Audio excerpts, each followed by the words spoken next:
854 есеп айнымалының қандай мәнінде? Бірінші тапсырмада 2x минус 0,5 өрнегінің мәні x плюс 1,2 өрнегінің мәнінен 7-ге артық болады. Бір саннан қаншаға артық екенін табу үшін біз үлкеннен кішісін азайтамыз, Ондай болса, бұл жерде де солай жасайық. Үлкені бізде 2x минус 0,5 қой, сол бізде артық дейді. 7-ге артық, яғни оның қанша артық екенін табу үшін бұл өрнектен азайтамыз.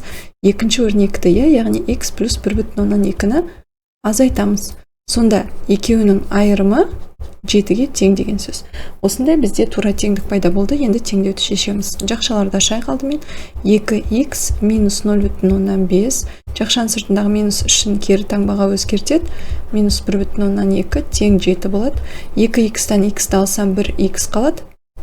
Мына екеуі 2 терістен қосылады, таңбасы теріс. 1,7 болады. Тең болады 7-ге. Енді x-ті табу үшін 7-ге мынау минус плюс болып ауысады. Былай қарай қосамыз. Сонда x тең болады 8,7-ге екен. Келесі екінші өрнекті қарайық. Мұнда 11-ден 4 y плюс 11,5 өрнегінің мәні y минус 1,2 өрнегінің мәнінен 2,3-ге кем дейді. Яғни мұнау кем дейді. Кішкентай деген сөз, яғни оның артық кемін анықтау үшін үлкеннен кішісін азайтамыз. Мұнда да бұл жерде үлкені y минус 1,2. Осыдан азайтамыз екінші өрнекті. Өрнекті жақшаға алып жазам міндетті түрде, себебі таңбадан қате кетуі мүмкін. Осы өрнекті азайтқан кезде екеуінің разницасы деп айтамыз, айырымы 2,3-ге тең болады екен. Енді теңдеуді шешейік. Жақшаны ашайық үшін y минус 1,2 минус 11-ден 4y минус пен плюс минус болады. 11,5 тең болады 2,3-ге. Енді 1y-тан 11-ден 4y-ті алам. Яғни мынаны 11-ден 11 деп жазып алсам, сонда 11-ден 11 азайтылған 4 7 болады y. Так, минус мына екеуі қосылады. 2 терістен сонда 12,7 болады. Тең болады 2,3-ге.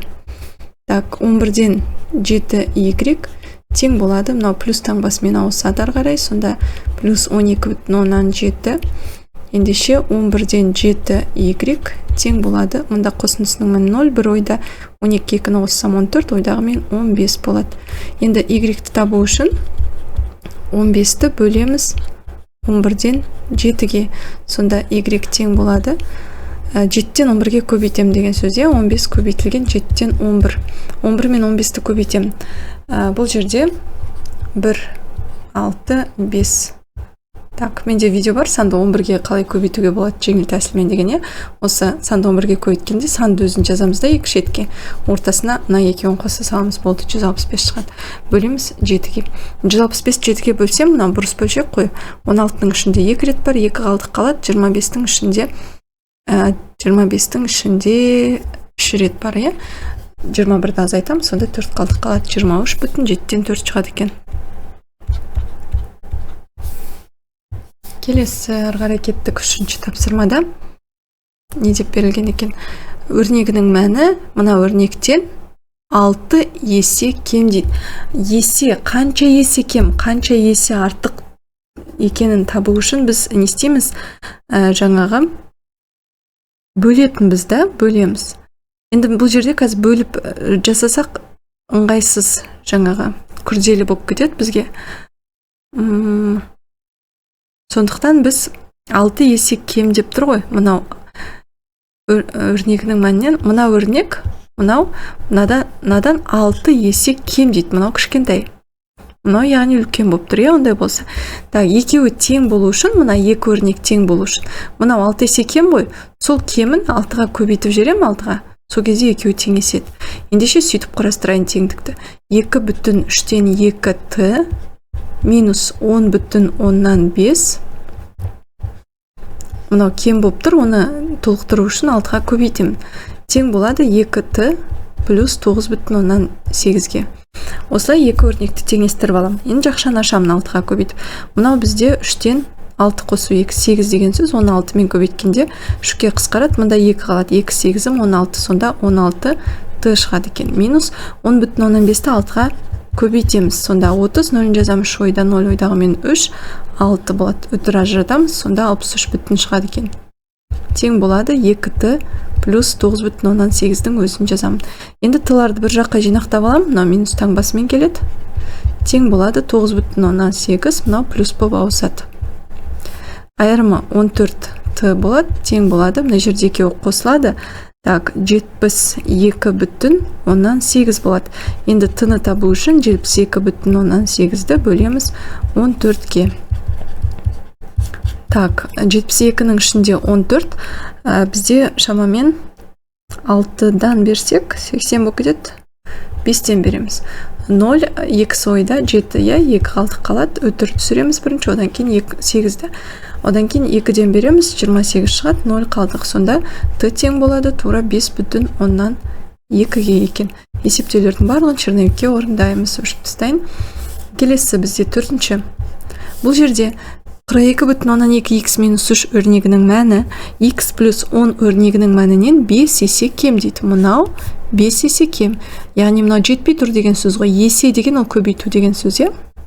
Яғни көбейту 5-ке көбейтіп жерсек, мына кем болып тұрғандықтан. Сонда мұнау үлкен өрнекпен теңеседі.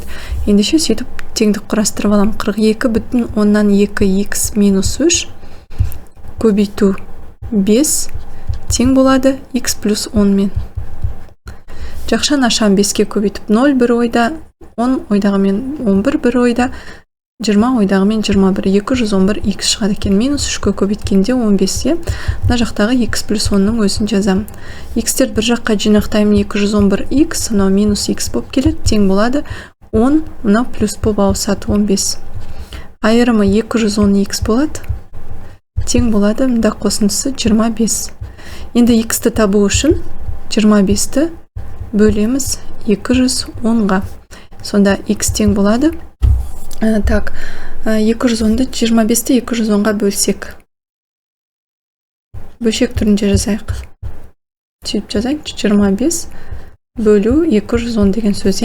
Енді 0-мен аяқталып тұр, яғни 5-ке бөлінеді деген сөз. Сондықтан 5-ке қысқартайық бірінші. 5-ке бөлген кезде, мұнан ішінде 4, 2, 42 болады, мұнда 5 шығады. Сонда жауабы 42-ден 855-ші есеп. Айнымалының қандай мәнінде берілген өрнектің мәні келесі өрнектің мәніне тең болады дейді. Яғни екеуін теңестіреміз, е?